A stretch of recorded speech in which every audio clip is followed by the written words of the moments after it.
I'm in here with the stink team. Gang in them, no lanes with them. Stinks in this. We know the truth.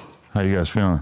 Trying to keep it together, you know. My brother's birthday was just 2 days ago. Long live the truth. Mm-hmm. Wait, before we get into anything more serious, though, like you were just asking me, oh, Adam, you did this? You got a bunch of wax in front of you where you just toss this in the blunt? Yeah, put that in the blunt. Give it a little extra little. Rosin, not wax. Rosin. What's the difference? I don't know. Big difference. But this gas right here, see how light it is? Yeah. You want the light, you don't want the dark. I remember like in the early dab era, everybody would be just running around with a big old can of wax before they had it in the stores and shit. That got a Sweet Tarts logo on it. Yeah, this gas. That's crazy. I didn't really get into it like until like, what, 4 months ago? That's when I started going in. He got me on it. Because it's just a way to make the blunt hit like 10 times harder, right? You know, when you're smoking weed over and over and over, you just be smoking just to smoke. It's like, I'm not even getting high no more. Right. Because I smoked spliffs. I kind of got off the woods a couple of years ago. And now at this point, I kind of realize that like once in a while I'll take an edible or I'll take a dab. And then I realized like, oh, you're not really getting that high most of the time when you're smoking. And then you do one of these things and you get really fucking high. You get the real high. Like hallucinating ass, like watching YouTube videos, just you know, it's just a different level, you know? No cap. You gotta keep it interesting.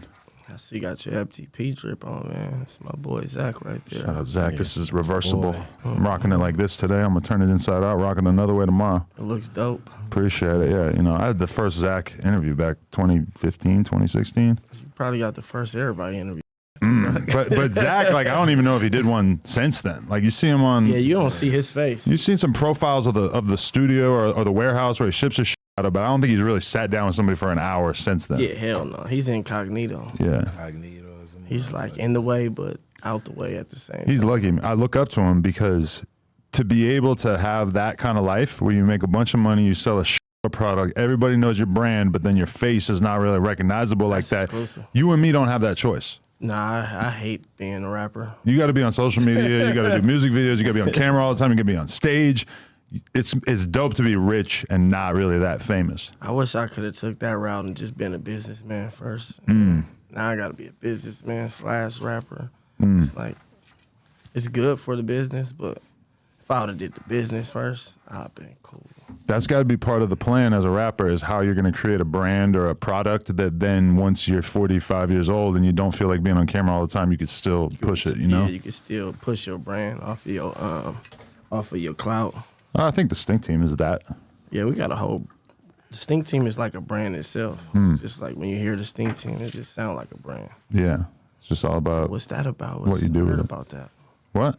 It's like even if you, it's like when you say the Stink Team, it's like, oh, what's that? I probably heard about that. We've seen a whole generation of kids seen a shirt or something. who grew up wanting to be part of that. Yeah, Some of them it didn't really work out so well. Some of them it did. you know. You know how that be. But pick a side. That's why. You that's a pick fact. Side. You want money or you want clout? So okay, last time we did an interview, I had a very noteworthy exchange with a dude who was managing you of some sort at the time, Angel, and it was viral. Everybody was talking about it. I remember the TikTok. I think that was my first TikTok that had 1 million views. Where's he at? Is that not a situation anymore? No, I don't know what he's doing. I know what I'm doing. Stink Team doing. I don't know what he's doing. So how did you even end up having him be managing you? Cause I mean, you know, you have people. Well, to me, a manager is anybody that can answer a phone if I tell them to. Like, you know, here, answer the phone, or here's somebody about to hit you up about this verse, or so anybody can do that. You know. Cause like no shots at him, but during that interview, it was weird because me and you had words with each other before the interview, but then we like kind of talked, got cool, doing the interview, had a pretty cool vibe. Like you're kind of giving me a little bit of a hard time and I'm kind of with you in the interview, but then he was just gassing it up and I got pissed as and people got to see me get out of character. You look like you guys were going to fight. I'm like, damn, they're finna take it there, man. It's finna They're used to seeing me be a snarky, rude sometimes, but they're not really used to seeing me just really like turn up on somebody and tell them to pipe down, and so that was kind of unique. I thought you guys were finna take it there. I'm like, damn, I'm trying to ignore you guys. I'm like, oh, y'all going there. Right. So when did that situation end? With the little dudes. So when OTM left, he left with him? Yeah. Did he come into the situation with them? No. No. Hell no. Okay. So all right. So how did that situation happen with them even getting down in the first place, and why didn't it work out? I mean, you know, business is business. Like, you know, some people don't really know the business, so they just say things out their mouth and then change their minds later on in life, you know. But me, I don't change my mind. Once I got a certain thought or I'm about to say I'm finna do this, that's what I'm gonna do. Right. But when I guess they decided they didn't want to sign no more, I guess. I don't know. Right. That's what You Dub see how was saying. I brought them on the platform. I brought them with the, like I was pushing them as if they were stink team. If they would have came off of, I don't want to sign a stink team in the first place, they wouldn't have got all them opportunities. You know what I'm saying? I would have treated them like how I treat everybody else. Right. It's almost exactly like what happened with Draco and Remble. Yeah. Kind of worse. Because they played the part as if they was ganging them, and then they said, oh, no. Right. We're going to go sign these deals on the low and go get paid. But if y'all was signed, then y'all was just supposed to give up the 20%, but instead they gave it to the manager. Right.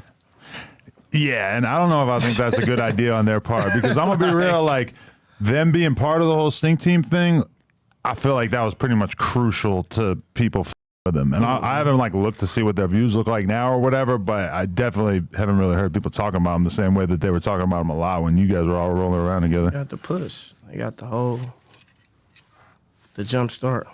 Yeah, that's the danger of trying to, like, take people's careers from the ground up, is that sometimes you give them the sauce and, like, it just doesn't It's work like out. taking somebody to the field for the first time. They get their first little money. Now they think like they're on the same level. But it's like, bro, you're going to have to get way more money than that first check to catch up to this type of shit. Right. Yeah, it's a weird situation, because a lot, like, they start to get some kind of, like, knowledge of what's going on in the game, and they start having people tell them, oh, don't sign to a rapper. You know, sign to Atlantic, sign to Columbia, whatever. Just sign to a label. Don't try to have anybody else in between that. Our deals was kind of more not like you're not just signing. You getting the sauce. Like, you learning the game. Like, when you sign to a label, they're not gonna teach you the game. Right. They're not gonna teach you how to collect on ASCAP. Teach you how to recoup your money on Sound Exchange and get your money from Content ID and all that type. They're not gonna teach you that. They're just gonna sign you. They're gonna whoop you, and then you're gonna find out stuff later on. Then you're gonna complain about it. Nah, we teach people the same shit, you know. Right. As we're learning. We're still learning too. But we teaching you what we know as it go. Right. Damn. So, okay, what was up with that video of them getting jumped and their chains taken or whatever? Oh, no, I don't think that was no video of that. I don't know. There was, like, surveillance camera footage of Oh, it. no, they was, him and Bull, they was just fighting or some like that. Oh, okay. Nah, hell no. Hell no. You weren't there for that? Nah, hell no. Okay. How like, so you guys fell out bad with that Angel dude, though, right? Because I seen a clip of him talking all kinds of shit. Yeah, I feel like I didn't fall out with nobody. I really just do me. Right. I never really pay attention to, like, the internet antics. Okay.